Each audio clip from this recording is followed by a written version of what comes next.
Жестока расправа и препукување меѓу здруженијата и пратениците доживеа денешната јавна расправа за предлог законот за отпишување на каматите за наплата на долговите. Здруженијата кои се против извршителите тврдат дека законот е дискриминаторски, со него се врши легализација за да се наплати нешто што воопшто не треба да се наплати. Бараат сосема нов закон и предлагаат отпис на долговите на сите физички лица до 3 години. Не можеме ни со овој закон што ќе го отфрлиме, а да кажеме го отфрламе за тоа што не го измените законот за облигации, зошто се да се отпишуваат долгови. Па не можеме со овој закон ова можеме.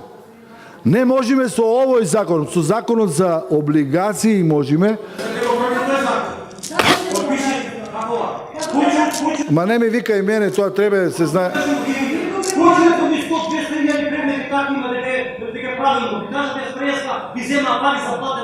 Дали може внимателно се слушаме?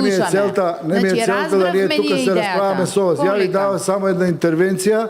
Тие не се согласуваат со предложеното законско решение за отпис на каматите за наплата на долговите по основ на комунални дејности, телефонија, кабелски оператори, одржување на заеднички простори, наводнување и одводнување на земјоделско земјиште, бидејќи според нив се работи за застарени долгови на граѓаните настанати не по нивна вина. Според Маријан Ристевски од Конфедерацијата на синдикални организации, граѓаните не се виновни што државата и судството не функционирале во 90-тите години и што предметите биле чувани. Ана Глигорова, пак од Здруженијето Човекот над профитот, вели дека на Запад, ако некој доцне со наплата, прво на врата му доаѓа социјална служба, а не извршител. И адвокатот Николчо Лазаров за Еден ТВ, уште кога се предложи ваквото решение од пратениците од опозицијата и од власта, тврдеше дека законот е чист популизам за собирање политички поени. Лазаров беше категоричен дека граѓаните неправедно се оштетени не по нивна вина и дека плаќаат по стотици илјади денари за долгови од 90-тите години за кои не ни знаеле дека се тужени, а не можат ниту да се жалат.